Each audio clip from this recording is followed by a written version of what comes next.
Praise the Lord. आज की सुबह के लिए प्रभु का धन्यवाद करते हैं कि प्रभु ने मौका दिया है उसकी सेवा, उसकी आराधना और उसकी महिमा करने का। प्रियो, आज सुबह जिस वचन पर हम प्रभु के वचन से बात करने जा रहे हैं या सीखने जा रहे हैं वो है अपने भीतर के शत्रु को हराना। जी हाँ, जो वचन, जो विषय आज हम समझने और पढ़ने जा रहे हैं वो है अपने भीतर के शत्रु को हराना। दरअसल मसीह जीवन जो होता है, मसीही जीवन ये अपेक्षित क्षेत्र है दुश्मनों से घिरे रहने का।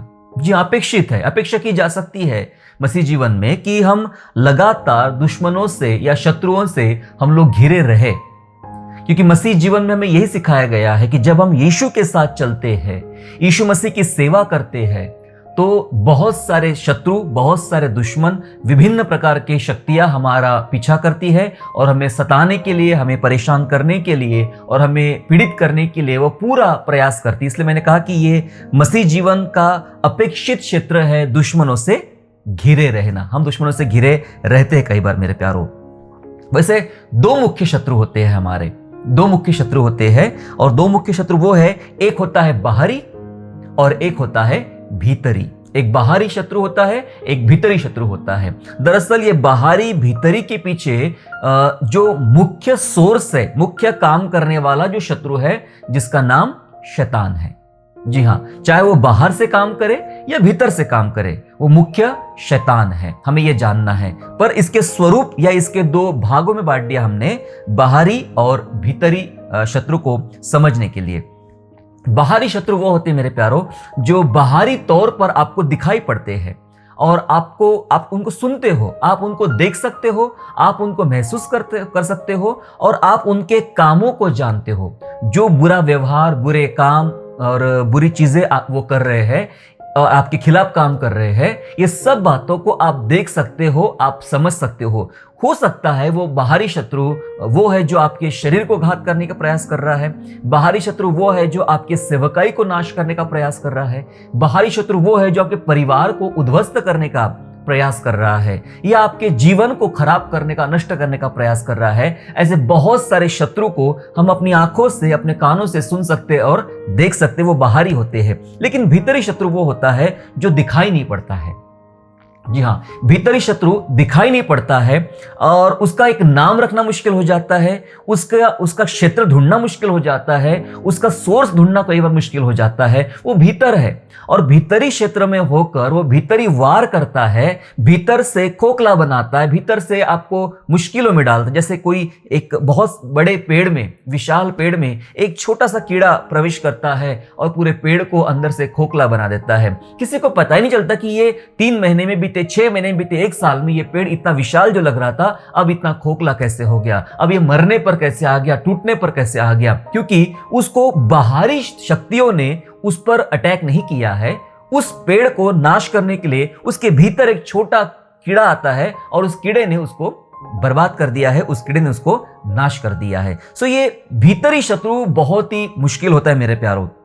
जो दिखाई पड़ता है उसको हराना बड़ा आसान है। जी हाँ, जो दिखाई पड़ता है उसको हराना बड़ा आसान है, लेकिन जो दिखाई ना दे उसको हराना बहुत कठिन होता है और वो होता है हमारा भीतरी शत्रु। उसको हराना बहुत कठिन हो जाता है मेरे प्यारों। बाइबल ऐसे बहुत सारी आयतें, बहुत सारे वचन बताते हैं कि कैसे वे लोग भीतरी तकलीफों से गुजरे और कैसे उन्होंने इन भीतरी तकलीफों पर छुटकारा और विजय प्राप्त किया। कई बार मैं सोचता हूं कि ये वचन शायद मेरे लिए है, मेरे स्वयं के लिए है, क्योंकि मैं कई बार ऐसे भीतरी तनाव से, भीतरी तकलीफों से, भीतरी भय से, भीतरी शत्रु से मैं कई बार घिरा रहता हूं और वो शत्रु कई बार मुझे मुश्किल में डालने का प्रयास करता है। सो आज हम साथ में सीखेंगे प्रभु के वचन में से। आप भी सीखेंगे, मैं भी सीखूंगा, हमारा सिखाने वाला हमारा परमेश्वर है। जी हाँ, हम सीखने का प्रयास करेंगे। मेरे साथ निकालेंगे भजन संहिता 42 को निकाल लेंगे और वचन 10 से 11 हम पढ़ेंगे। शायद कुछ लोग सोच रहे हैं कि भाई ऐसा क्यों कह रहे पास्टर साहब। हो सकता है क्योंकि मैं कोई भी बनावटी बातें बताने में ज्यादा विश्वास नहीं करता हूं, बने हुई बातें में। दरअसल मैं भी एक साधारण व्यक्ति हूं जो आपके जैसा, हम सब एक जैसे हैं। मैं कोई आसमान से नहीं उतरा हूं। तकलीफें, मुश्किलें और कठिनाइयों से हम सबको गुजरना पड़ता है। इसलिए मैंने कहा ये वचन मेरे लिए भी है, ये वचन आपके लिए भी, ये संदेश मेरे लिए भी है, ये संदेश आपके लिए भी है। निकाल लेंगे मेरे साथ एक वचन, भजन संहिता 42 निकाल लेंगे हम लोग, और वचन उसका पढ़ेंगे 10 और 11। Psalm chapter 42 and verse 10 and verse 11, जहाँ इस प्रकार से लिखा गया है, सुनिएगा। कोरह वंशी का ये एक भजन है और उसमें कुछ बात लिखी गई है जो एक बहुत अच्छी है। सुनिएगा, 10 वचन से पढ़ता आपके लिए मैं। मेरे सताने वाले जो मेरी निंदा करते हैं, मेरे सताने वाले जो मेरी निंदा करते हैं, मानो उससे मेरी हड्डियां चूर चूर होती है। एक वेदना को सुनिए इसमें। ये वचन में एक मनुष्य की तकलीफ को, मनुष्य की वेदनाओं को समझने का प्रयास करे। फिर से पढ़ता हूं आपके लिए। मेरे सताने वाले जो मेरी निंदा करते हैं, मानो उससे मेरी हड्डियां चूर चूर होती है, मानो कटार से छीदी जाती है, क्योंकि वे दिन भर मुझसे कहते रहते हैं, तेरा परमेश्वर कहाँ है। ठीक है, ये बाहर से हो गया। बाहरी तौर पर आपको अटैक किया जाता है। दरअसल भीतर का जो शत्रु होता है, उसका जन्मदाता ही बाहरी शत्रु होता है। जी हां, सुनिए आगे, फिर सुनिए क्या लिखा है। हे मेरे प्राण, तू क्यों गिरा जाता है। जब कोई व्यक्ति भीतर से टूट जाता है या भीतर से परेशान हो जाता है, तकलीफों में आता है, चिंताओं में आता है, वो ये कह सकता है कि हे मेरे प्राण, तू क्यों गिरा जाता है, तू अंदर ही अंदर क्यों व्याकुल है, तू अंदर ही अंदर क्यों व्याकुल है। परमेश्वर पर भरोसा रख, क्योंकि वह मेरे मुख की चमक और मेरा परमेश्वर है, मैं फिर उसका धन्यवाद करूंगा। हालेलुया।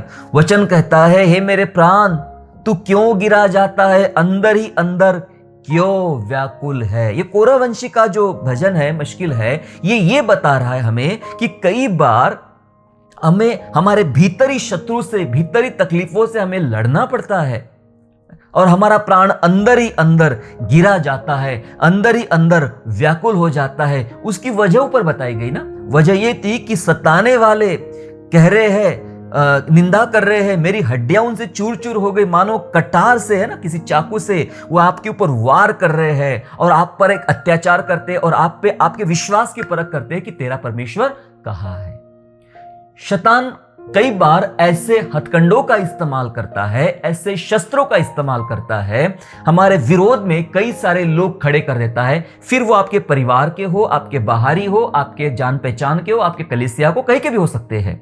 वो खड़ा करने का प्रयास करता है और वो सारी बातें, बाहरी बातें मिलकर वो आपकी भीतरी जीवन पे उसका असर दिखाना शुरू करती है। इसलिए भजन में ये लिखा है कि मेरे प्राण, तू अंदर ही अंदर क्यों गिरा जाता है, तू अंदर ही अंदर क्यों टूट रहा है, व्याकुल है, तू क्यों गिरा जा रहा है। व्याकुलता में जब आप आ जाते हैं हम लोग, और मुश्किलों में जब आप आ जाते हैं हम लोग, तो इसका मतलब ये होता है मेरे प्यारों, हम भीतर से टूट रहे हैं। एक भीतरी शत्रु हमारे भीतर घुस के हमें भीतर से वार कर रहा है, भीतर से तोड़ रहा है, भीतर से नाश कर रहा है, हमें बर्बाद करने के लिए, हमें नाश करने के लिए वो अपने पूरे प्रयास कर रहा है। मैं आपको बता देना चाहता हूं, बाहरी आप शारीरिक रूप से टूट जाते हो, उसको जोड़ना आसान है, थोड़ा टाइम जरूर लगता है, पर जोड़ा जा सकता है। लेकिन जो कोई भीतर से टूटा रहता है या भीतर से जख्मी है, भीतर के शत्रु ने उस पर अटैक किया है, उसके जख्मों को भरने के लिए, उसको तैयार करने के लिए, मैं कहता हूं काफी समय लग जाता है।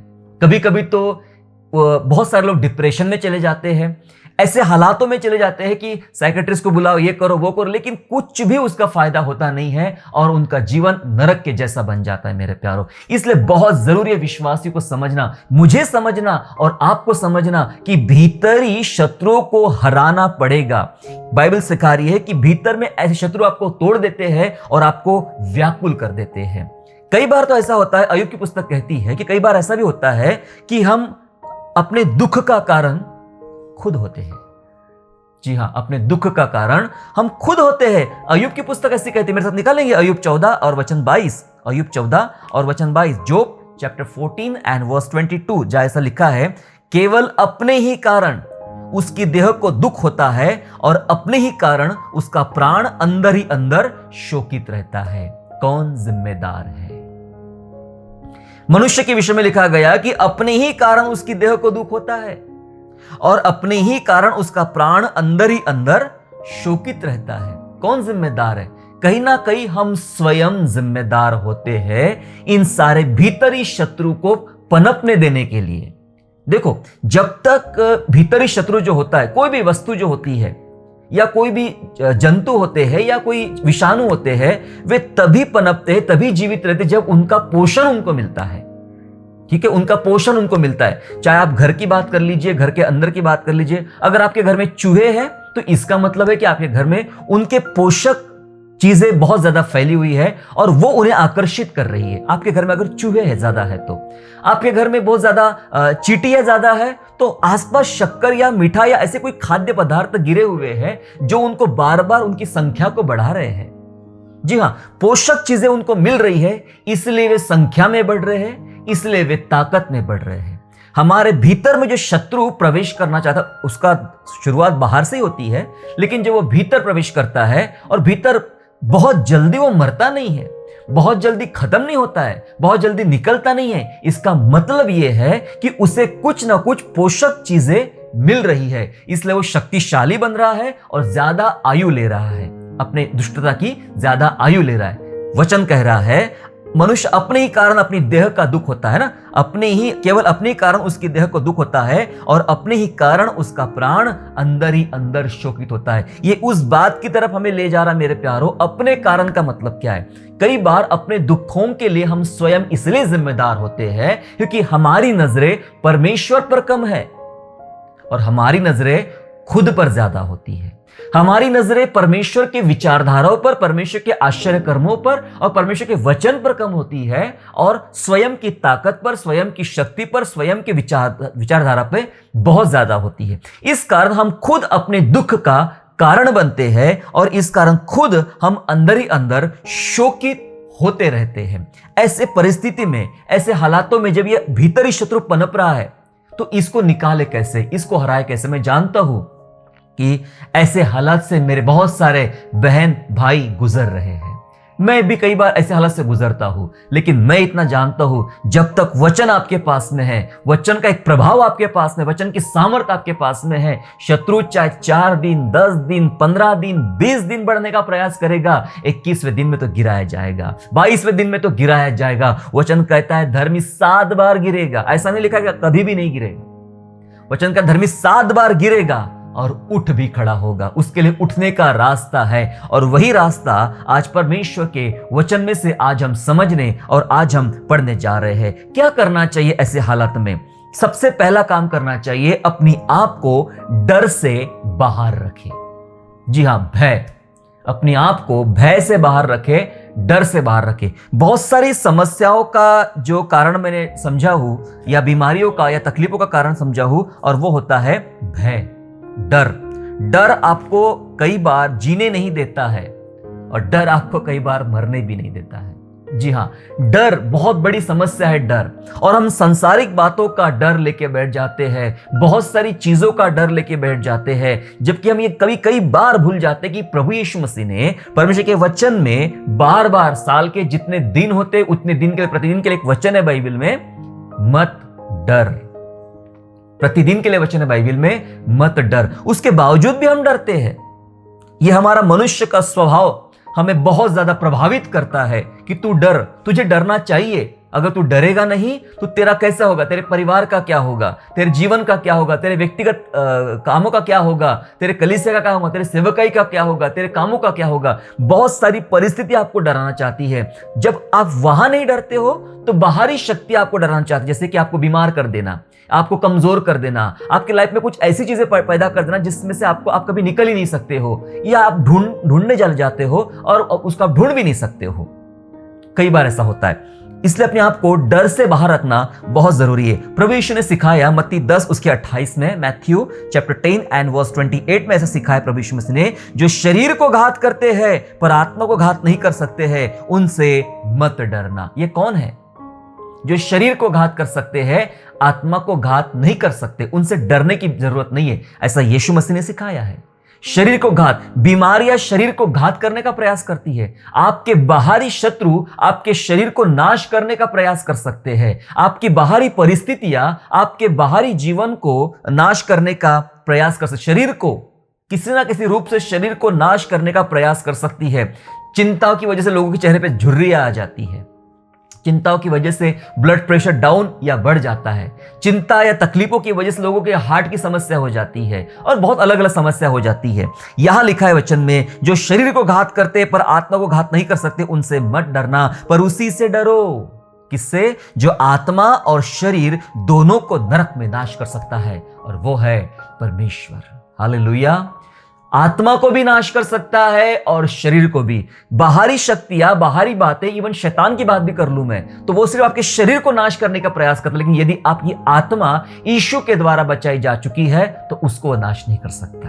तो ज्यादा डरने की जरूरत नहीं है बाहरी बातों से, शैतानी बातों से और अंधकार की बातों से। ज्यादा डरने की जरूरत नहीं है, लेकिन डरना है, ये पवित्र डर में, पवित्र भय में रहना है। प्रभु सिर्फ मेरे शरीर को ही नहीं, अगर आप उसकी नजर में खरे नहीं उतरते हो सकता है, हालांकि हम तो अनुग्रह के समय में जी रहे हैं, दया के समय में जी रहे हैं, लेकिन बाइबल का इतिहास गवाह है कि जिन्होंने उसके विरोध में चले, कई बार परमेश्वर ने उनको शरीर से भी नाश कर दिया और आत्मा से भी नाश कर दिया। बाइबल ओल्ड टेस्टामेंट में कई सारे घटनाएं हमें समझ में आती है मेरे प्यारों। इसलिए मैं कहता हूं, परमेश्वर के अलावा किसी का भी डर हमारे अंदर में नहीं होना चाहिए, किसी का भी नहीं, शैतान का भी नहीं। अपने जीवन से, अपने मन से शैतान के डर को निकालिए। वो कुछ नहीं है, परमेश्वर सब कुछ है, उससे बड़ा दुनिया में कोई भी नहीं है। अपने जीवन को डर से बाहर निकाले। एक और वचन ऐसा सिखाता है, आइज़ाया 54 में, यशाया उसके अध्याय 54 में ऐसा लिखा है, चैप्टर 54 और वर्स 14 में 14 वचन में ऐसा लिखा है, सुनिए, तू धार्मिकता के द्वारा स्थिर होगी, तू अंधेर से बचेगी, क्योंकि तुझे डरना ना पड़ेगा। हालेलुया। किसके द्वारा स्थिर रह सकते हम? अपनी धार्मिकता, और धार्मिकता जो प्रभु यीशु मसीह से मिलती है, उस धार्मिकता के द्वारा आप स्थिर रहेंगे और डरना नहीं पड़ेगा। Praise the Lord. डरना नहीं पड़ेगा और तू भयभीत होने से बचेगी, क्योंकि भय का कारण तेरे पास नहीं आएगा। Praise the Lord. भय का कारण, कौन सा कारण है जो आपके अंदर में भय निर्माण करने का प्रयास करता है? वो कारण ही तेरे पास नहीं आ पाएगा और तू भयभीत होने से बचेगी। कलीसिया के लिए वचन, तू भयभीत होने से बचेगी क्योंकि धार्मिकता के द्वारा स्थिर किया जाएगा। यस, हम परमेश्वर के वचन से, परमेश्वर की दी हुई धार्मिकता से हम अपने आप को स्थिर करेंगे और अपने आप को डर से बाहर निकाल ले आएंगे। आपको किस प्रकार का डर है? सोचे, मुझे सोचना है मुझे मेरे अंदर किस किस प्रकार का डर चलता है। आपको सोचना है आपके अंदर किस किस प्रकार का डर चलता है। उन डर को आज इकट्ठा करना शुरू कर दीजिए। हो सके तो कागज पर लिखे, दुआ करे उसके लिए, दुआ करे, एक एक बात के लिए दुआ करे और काट के फेंक दे उसको, फाड़ के फेंक दे, जला दे उस कागज को, ये सोचते हुए कि मेरे परमेश्वर ने मेरे अंदर के इतने प्रकार के डर, इतने प्रकार की बातें परमेश्वर ने दूर कर दिया है। इसलिए अपने आप को डर से बाहर करना है। जब आप ये पहला पड़ाव पार कर लेते हो, अपने आप को डर से बाहर करते हो, तब हम अगले पड़ाव की तरफ आगे बढ़ेंगे कि हम सीख रहे हैं कि अपने भीतर के शत्रु को कैसे हराए, कैसे हराना होता है। इन सब बातों को आइए हम सीखने जा रहे हैं फिर से एक बार। जब हम दूसरे पड़ाव की तरफ आगे बढ़ रहे हैं तो हमें यह याद रखना है कि परमेश्वर के प्रति, जी हां, परमेश्वर के प्रति हमें एक सकारात्मक सोच रखना है और शैतान को नीचा करना है। ये दूसरा पड़ाव है। जब आप एक पहला पड़ाव जो होता है, आप अपने आप को डर से बाहर निकाल लेते हो, पहला काम वो बहुत जरूरी है। भीतरी शत्रु को यदि हमें हराना है तो अपने दिमाग को, अपनी आत्मा को, अपने मन को ऑर्डर देना शुरू करें, अब मैं भय से बाहर हूं, मैं आजाद हूं, प्रभु यीशु ने मुझे आजाद किया है। ये पहला पड़ाव जब निकल जाएगा आपका, तब आप अपने अंदर एक परमेश्वर के प्रति, जी हां, जरूरी है अपनी एक सोच को निर्माण करना परमेश्वर के प्रति। कई बार हम उस सोच को हम तैयार नहीं कर पाते हैं। विश्वास करना अलग बात है, लेकिन उस विश्वास पर कायम रहना, उस विश्वास के प्रति अपनी एक सोच बनाना, अपनी सोच बना के रखना, सकारात्मक सोच बना के रखना, यह बहुत जरूरी काम होता है। कई बार हम ये काम करने में असक्षम हो जाते हैं। और दूसरा मैंने बात बताया कि शैतान को नीचा कर, जब आपके अंदर सकारात्मक सोच बढ़ेगी तब आप शैतान को नीचा करने का भी सोच आएगी। शैतान को नीचा करने की आपके अंदर एक ताकत निर्माण होगी। एक वचन को पढ़ेंगे मेरे साथ, निकालेंगे पुराने नियम से, मीका नबी की पुस्तक निकालेंगे, Micah chapter 7 and verse 8 and verse 10। 7वां अध्याय मीका का और 8वां और 10वां वचन पढ़ेंगे। मैं आपके लिए 8वां पढ़ता हूं। पहले लिखा है, हे मेरी बैरिन, मेरे दुश्मन।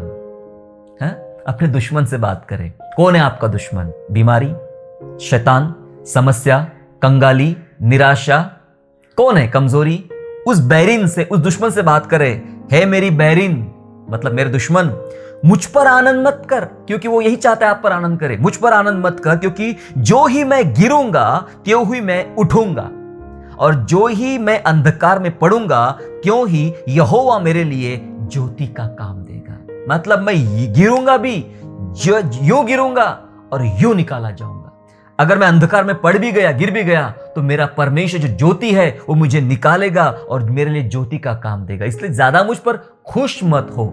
यस, अपने दुश्मन से कहे, ऐ दुश्मन, ज्यादा खुश होने की जरूरत नहीं है, मेरे ऊपर ज्यादा खुश होने की जरूरत नहीं है। एक बार कह के देखिए, अपने अंदर वाले, भीतर वाले शत्रु से कह के देखे, कहो एक साथ, ऐ मेरे भीतरी दुश्मन, तुझे ज्यादा खुश होने की जरूरत नहीं है। यस, हमें उसे ज्यादा खुश करने की जरूरत नहीं, ना उस खुश होने की जरूरत है उसको, क्योंकि वचन कहता मैं यूं गिरूंगा यूं उठूंगा, मैं अंधकार में पड़ूंगा और यहोवा मेरे लिए ज्योति का काम देगा। अंधकार में भी प्रभु यहोवा में ज्योति का काम देगा और मुझे उसमें से निकाल लेगा। ये सोच होना हमारे अंदर। यस, प्रभु यीशु के प्रति, परमेश्वर के प्रति ये सोच को अपने अंदर निर्माण करें कि मैं अगर गिर भी जाऊंगा तो परमेश्वर मुझे उठा लेगा। शत्रु को हंसने का मौका नहीं देगा परमेश्वर। हालेलुया। मेरा परमेश्वर कहता है वो आपके दुश्मनों को आप पर हंसने का मौका नहीं देगा। पुराना नियम तक कहता है कि इजराइल पर कोई कुत्ता भी नहीं भौंकेगा। जी हां, हंसेगा नहीं, हंसने का मौका नहीं मिलेगा उनको। शायद इजरायलियों की कमजोरियां, इजरायलों का कम विश्वास या उनकी तकलीफों पर हंसने का मौका नहीं मिला मिस्रियों को। जी हां, परमेश्वर हंसने का मौका भी देगा नहीं दुश्मनों को, लिखा है। और फिर 10वां वचन से बोलता है, तब मेरी बैरिन जो मुझसे यह कहती थी कि तेरा परमेश्वर यहोवा कहां रहा। मेरा दुश्मन मुझे हमें पढ़ा जब भजन 42 में कि तेरा परमेश्वर कहां रहा। हम यही बात सीख रहे हैं यहां पे। तब मेरी बैरिन जो मुझसे कहती है कि तेरा परमेश्वर यहोवा कहां रहा, वह भी उससे देखेंगी और लज्जा से मुंह ढांपेगी। Praise the Lord. जो ये कहते थे कि तेरा परमेश्वर कहां रहा, उसने तेरे लिए ये नहीं किया तो उसने तेरे लिए वो नहीं किया, वो भी देखेंगे और शर्म के मारे अपना मुंह ढाकेंगे। ऐसा लिखा है, लज्जा से मुंह ढांपेगी। मैं अपनी आंखों से देखूंगा, तब सड़कों की कीच की नाई लताड़ी जाएगी। वो दुश्मन जो होगा बैरी, वो कुचला जाएगा, सड़कों पर कीचड़ के समान उसे रौंदा जाएगा, कुचला जाएगा। बाइबल हमें यह बता रही है कि सकारात्मक सोच जब आपके अंदर परमेश्वर के प्रति बढ़ेगी तो शैतान के प्रति जो बात है वो और नीची की जाएगी। हमें ज्यादा उसको महत्व देने की जरूरत नहीं है। शैतान की बातों को, शैतान के कामों को, उसके विचारधारा को, उसके कामों को ज्यादा महत्व देने की जरूरत नहीं है। हमारे अंदर सकारात्मक सोच रखना है परमेश्वर के प्रति। और यह सकारात्मक सोच जब आप प्रभु की तरफ आगे बढ़ते हो तो आप शैतान को ज्यादा दबाना शुरू कर देते हो। जी हां, दबाना। आपके मोटरसाइकिल में या आपके कार के टायर में जब आप हवा भरना शुरू कर देते हो तो जो टायर का जो लचीलापन होता है, पहले जब उसके अंदर हवा नहीं रहती है, उसका लचीलापन रहता है, वो दबा रहता है ना। लेकिन जब हवा उसके अंदर आती है वो टाइट सा हो जाता है, कड़क हो जाता है। जी हां, जब परमेश्वर की सामर्थ आपके अंदर आएगी तो शैतान का जो लचीलापन रहेगा वो फटने पर आ जाएगा, टूटने पर आ जाएगा। जी हां, नीचा करो शैतान को और ऊंचा करो परमेश्वर को। तो ये सकारात्मक सोच रखना है। उसके अगले पड़ाव में जब आगे बढ़ेंगे हम, क्योंकि हम सीख रहे हैं अपने भीतरी शत्रुओं को कैसे हराए। अब जब हमने अपने अंदर का डर बाहर कर दिया, अपने अंदर परमेश्वर के प्रति एक सोच को निर्माण कर दिया, सकारात्मक सोच। आप किसी भी हालत से गुजर रहे हो, कोई फर्क नहीं पड़ता उस बात से, लेकिन आपके अंदर परमेश्वर के प्रति सकारात्मक सोच होना बहुत जरूरी है। जब आप ये दूसरा भी पड़ाव पार कर चुके तो तीसरा पड़ाव ऐसा आता है कि अपने पिछले अच्छे अनुभवों को याद करें। पिछले दिनों में, पिछले महीनों में, पिछले साल में अपने अच्छे अनुभवों को याद करना है हमें और अपने भीतर सकारात्मक ऊर्जा निर्माण करना है।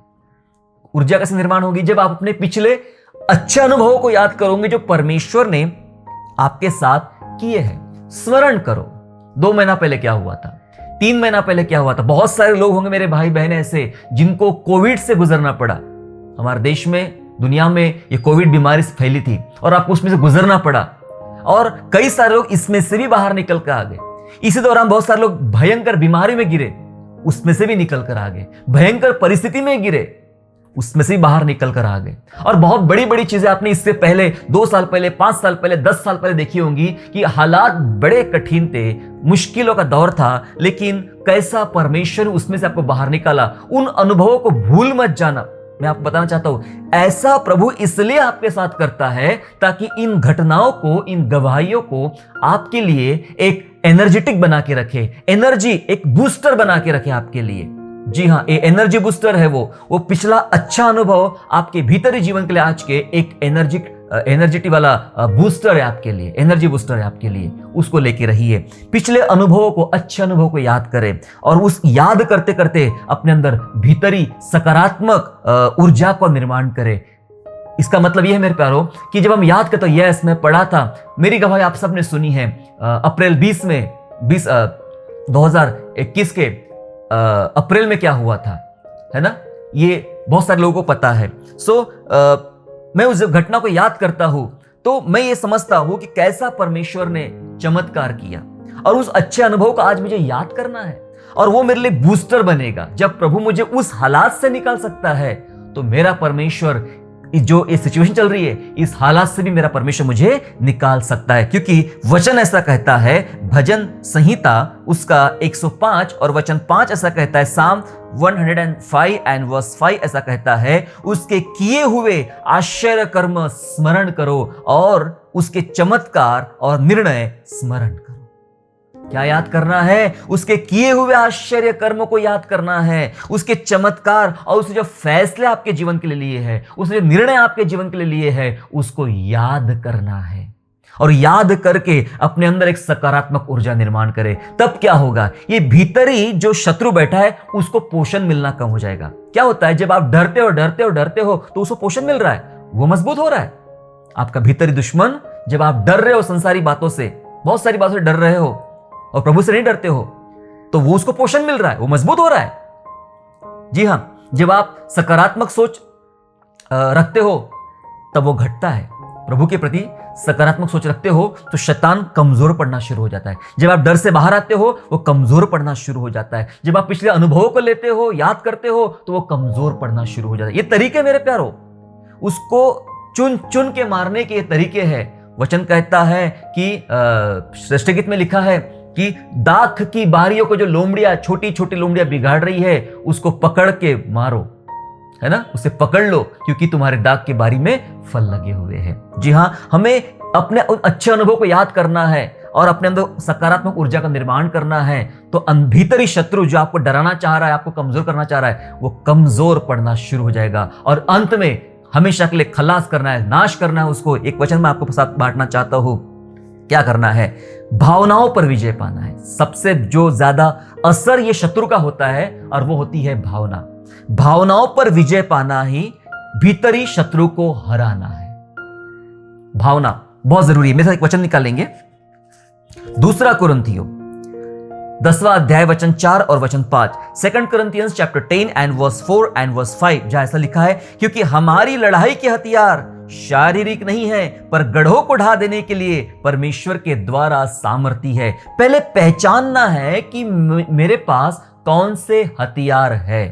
कई बार हमें लगता है मैं बहुत अच्छा वक्तव्य, मतलब मेरा बोलना बहुत अच्छा है, मैं बहुत अच्छा प्रचार कर सकता हूं, ये मेरी ताकत है। मैं नहीं, ये आपकी ताकत नहीं है। आपके पास अच्छी कुशलता है, वो आपकी ताकत नहीं है। अच्छा कौशल्य है, अच्छा पैसा है, आपके पास एक अच्छी मैनेजमेंट है, इसका मतलब ये नहीं ये आपकी ताकत नहीं है। हम कई बार इनको हमारी ताकत मानते हैं। नहीं, कोई बात नहीं, मैं तो अच्छे से अच्छी बात कर सकता हूं, अच्छा डील कर सकता हूं, अच्छे से मैं काम कर सकता हूं, मेरा अच्छा कौशल्य है। राजा शाऊल के पास इतने सारे धुरंधर सिपाही होने के बावजूद भी अकेले गोलियत को नहीं मार पा रहे थे। वो खुद भी इतना हाइटेड और शक्तिशाली राजा था, राजा शाऊल। ये हमारी ताकत नहीं है। बाइबल बता रही है कुछ और हथियार है, आत्मिक हथियार होते हैं। फिर आगे लिखा है, सो हम कल्पनाओं को, जो हर एक ऊंची बात को जो परमेश्वर की पहचान के विरोध में उठती है, खंडन करते हैं और हर एक भावनाओं को कैद करके मसीह का आज्ञाकारी बना देते हैं। भावनाओं को कैद करना है, कल्पनाओं को विरोध करना है। सुनिए, जो भावना, जो कल्पना, जो विचार आपके मन में आ रहे हैं, उसका परमेश्वर की इच्छा के साथ मेल खाना बहुत जरूरी है। समझ रहे? जो विचार, जो भावना, जो कल्पना आपके दिमाग में आ रही है, उसका परमेश्वर की इच्छा के साथ मेल खाना जरूरी है। यदि वो बातें परमेश्वर की इच्छा के साथ मेल नहीं खा रही है, तो इसका मतलब कुछ तो गड़बड़ है। इसका मतलब शैतान तेजी से काम कर रहा है आपके भीतर अशुद्धता बढ़ रही है, आपके भीतर शैतान के काम बढ़ रहे हैं, क्योंकि आपके विचार परमेश्वर की इच्छा के साथ मेल नहीं खा रहे। तब एक काम करना है, जरूरी काम वो ये है कि अपनी भावनाओं को, जो मसीह के विरोध में है, मसीह शिक्षाओं के विरोध में है, मसीह बातों के विरोध में जाने का बात करती है, उनको कैद करना है, पकड़ लेना है, भावनाओं को कैद करना है, उनका खंडन करना है और मसीह का आज्ञाकारी बनाना है। मेरे प्यारो, भावनाओं पर विजय पाना ही भीतरी शत्रु को हराना है। यही पर वो खत्म हो जाता है जब आप अपनी इस प्रकार की भावनाओं पर विजय प्राप्त करते हो। अपने ऊपर के भरोसे को निकाल फेंकिए। आपका बहुत अच्छा प्रचार करना, बहुत अच्छा गीत गाना, बहुत अच्छा बातें करना, बहुत अच्छा बिजनेस करना, यह काम नहीं आएगा इस भीतरी शत्रु को हराने के लिए। भीतरी शत्रु को हराने के लिए आत्मिक हथियार है परमेश्वर का वचन, परमेश्वर का पवित्र आत्मा और परमेश्वर की इच्छा। कुछ भी हो रहा है तो उसको नोटिस करना शुरू कर दे, क्या यह परमेश्वर की इच्छा से मैच कर रहा है? अगर नहीं कर रहा है, प्रभु की इच्छा ऐसी नहीं है, तो खत्म, यह बात अंधकार की तरफ से है और यही मेरा दुश्मन है और इस पर मुझे जय प्राप्त करना है। आइए आज प्रभु के सामने हम प्रार्थना करें, निवेदन करें प्रभु से, प्रभु मेरे अंदर के भीतरी शत्रु को आज मैं हराना चाहता हूं। बहुत सी खलबली आपके मन में मच रही है, बहुत से विचार आपके अंदर चल रहे हैं, बहुत सी परिस्थिति आपके अंदर परेशान कर रही है आपको। बस अब बारी आज आ गई है कि इन भीतरी बातों को आज हम हरा दें। विजय हमारी है, विजय परमेश्वर के बच्चों की है, विजय यीशु मसीह के चाहने वालों की है। आइए हम प्रार्थना करें और भीतरी शत्रु को हराएं। आइए हम दुआ करें। Thank you Jesus Lord, hallelujah hallelujah. जयवंत वीर हूं मैं, जयवंत वीर हूं मैं, यीशु की सेना में सामने जाऊंगा, यीशु की सेना में सामने जाऊंगा। संकट आने पर भी और बड़ा दुख आने पर भी, संकट आने पर भी और बड़ा दुख आने पर भी, मैं डरूंगा नहीं, घबराऊंगा नहीं, मैं डरूंगा नहीं, घबराऊंगा नहीं। मेरा यीशु जो सामने है, मेरा यीशु जो सामने है।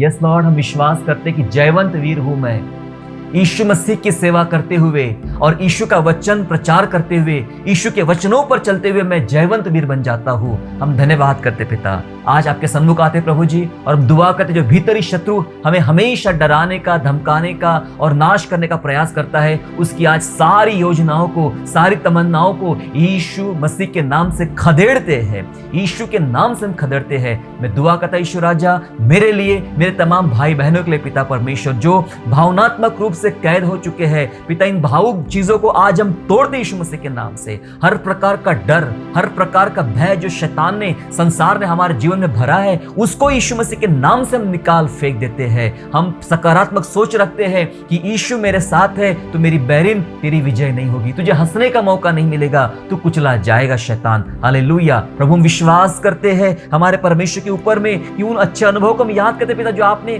पिछले साल में, पिछले महीनों में हमारे संग किए थे यीशु राजा। जब मेरा प्रभु वहां मुझे जीवन दिया, वहां मेरे साथ भलाई के काम किया, वहां मेरे लिए इतना अच्छा इंतजाम किया, मेरा प्रभु इस बार भी मेरे लिए, हम सब के लिए अच्छा इंतजाम करने जा रहा है। हम विश्वास करते हैं, हमारे भीतर की तमाम बुरी शक्तियों को हम निकाल फेंकते हैं और इस खाली शरीर को, खाली मन को पवित्र आत्मा से भरने के लिए विनती करते हैं। आइए पवित्र आत्मा मुझे भरिए, हमें भरिए, हमारे तमाम बहन भाइयों को भरिए पिता परमेश्वर, और आज के बाद ये भीतरी शत्रु उन पर कभी भी हावी ना हो। ये हरा दिया गया है क्रूस पर, इस प्रभु यीशु मसीह की मृत्यु के द्वारा खुल्लम खुल्ला शैतान का तमाशा हुआ है और हमें विजय मिला है। हम धन्यवाद करते हैं, ये हारे हुए शत्रु को हरा देते हैं और यीशु के नाम की विजय को हम स्वीकार करते हैं। हम धन्यवाद करते हैं आज से, अभी से, वरन इसी समय से मैं आजाद हूं, मेरे लोग आजाद है, यीशु मसीह के नाम से, आमीन।